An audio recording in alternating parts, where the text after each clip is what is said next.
Hello. So first, I'm going to say, my friend and comrade Nick Estes unfortunately wasn't able to be here tonight, so we weren't able to see a really incredible panel that was going to happen on decolonization. But it'd be remiss of me if I didn't mention that where this conference is taking place is in occupied Dakota territory. Before this state was granted statehood, before this territory was called Minnesota, through unceded and stolen land cessions and coerced treaties, this land was called Minnesota Makoche, which means where the land reflects the sky, or where the water reflects the sky. And that's based on this river that is right here behind us. So I just wanted to mention that before I got into my speech, because I'm sure Nick would have done that a million times better. But my name is Anthony, and I'm a member of Minnesota Workers United. We're a group of rank-and-file union members, workers, and community members united in the fight for workers' rights through the lens of class struggle unionism. I'm a proud rank-and-file union member of United Food and Commercial Workers, otherwise known as UFCW, Local 663.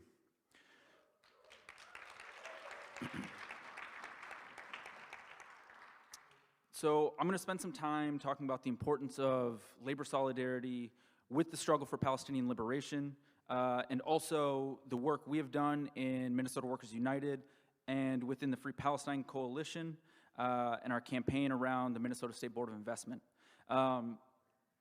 But I'm going to do something a little bit differently first. So I want to talk about class struggle unionism and what that means for work around Palestine. So workers come as they are, and they come in their own experiences that shape them. In my workplace, for example, there are at least 4 commonly spoken first languages. I work alongside small-town transplants from North Dakota. Some of my fellow coworkers are trans. Some of them are immigrants from Ethiopia, Somalia, Mexico. Some of my coworkers are Muslim. Some are queer. They're all of those things, and they're also a lot more than just those things. But all of those things and all of those differences make up the working class. So when we say immigrant rights or trans rights or free Palestine, these are all rallying cries of the working class.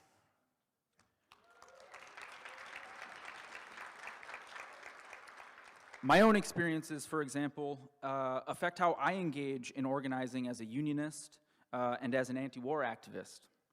My grandmother was born on the Menominee Indian Reservation. My grandfather was born on the Lakota Reservation. I grew up on the south side of Minneapolis, which has the largest urban Indian population in the country. And because of that, I grew up proud to be Native. And those things all affect how I engage with this work. And because of that, I'm honored to be on this stage at the UNAC conference, where the theme of the weekend is decolonization and the fight against imperialism.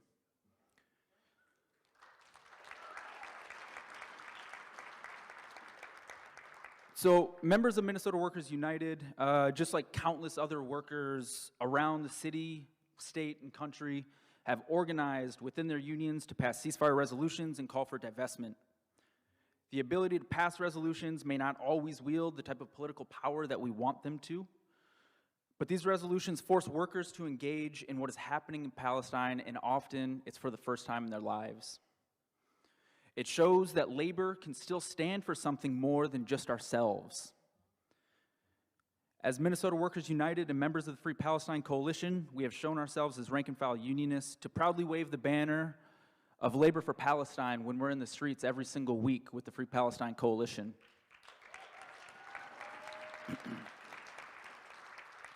As workers, we have our own power that we utilize to engage fellow workers on the shop floor. I work in a grocery store, meaning my job is public-facing. Just this past fall, we went through a rigorous contract struggle, which culminated with us taking a strike authorization vote and having the highest authorization vote in our local's history. But because of that collective power that we wielded as workers, we told the boss that we'd had enough and we were willing to go on strike.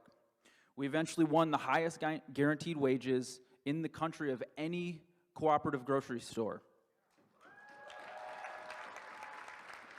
But what we built through relentless organizing wasn't just wages and a better contract. What we really built was power, and a belief that organized power means that we can win.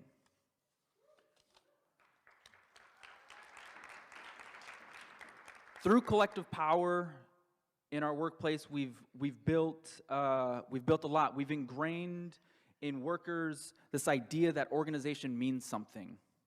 Even in small acts, we understand that we're planting seeds everywhere that we go.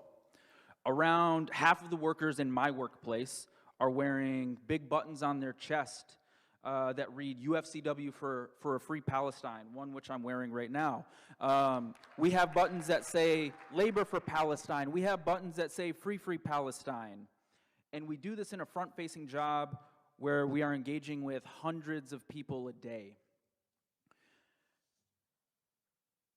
And while this may not seem like a lot, we are doing it as a small act in an attempt to plant seeds amongst the public.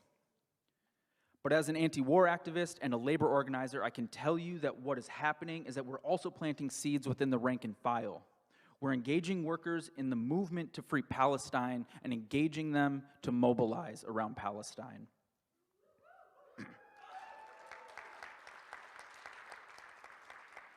And as I'm sure most of you in here know, with mobilization also comes organization.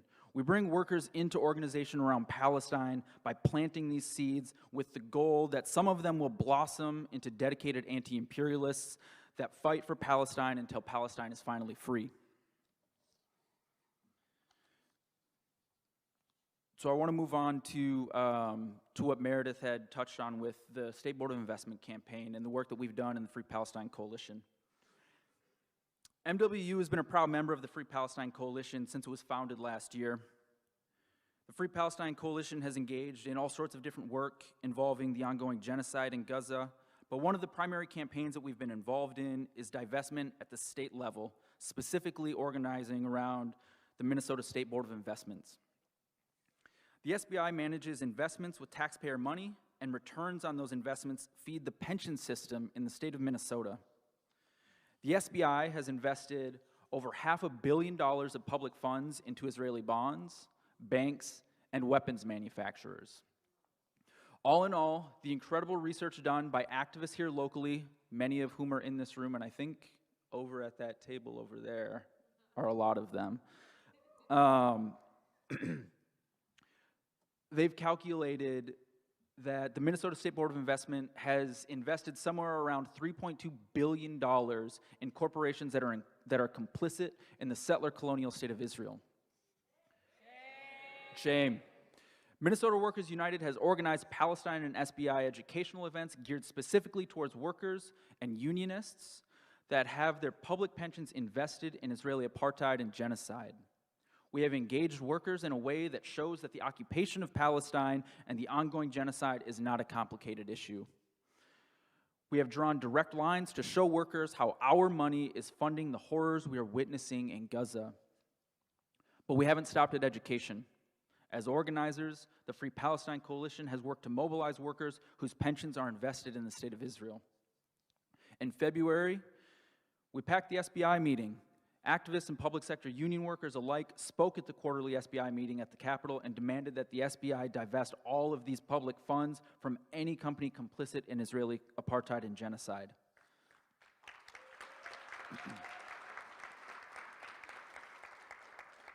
Also, after public comment was over, we ended their meeting by chanting them all out of the room. But this work didn't start in February. The coalition is predicated on a group of organizations that have been doing this work for many years, and in some cases, for decades. SBI divestment has been an ongoing campaign for organizations like the Anti-War Committee for years. And because organizations like the Anti-War Committee, the BDS community, and others have been on the front lines of this campaign long before October, it allowed them to step up and effectively mobilize people around this campaign and Palestine. We've also gone after the actors who are responsible for these investments. The State Board of Investment has only 4 decision makers. The board members are Governor Tim Walz.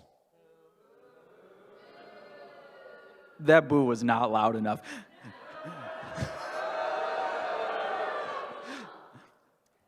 State Auditor Julie Blaha. Secretary of State Steve Simon. And the last one is really disappointing.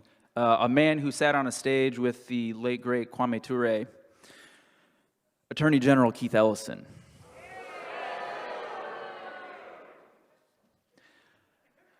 Yes, we've organized call-in campaigns and teach-ins, but we also believe that real change happens on the ground and in the streets.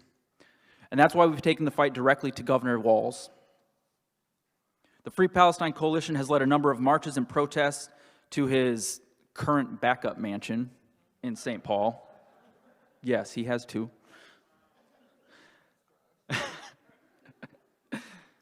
We've brought thousands of people to surround his house and show him that Minnesotans have had enough, and we've demanded his complicity in genocide and now. On the eve of the SBI meeting in February, 14 people involved with the Free Palestine Coalition were arrested in an act of civil disobedience by occupying the property of Tim Walz's backup mansion.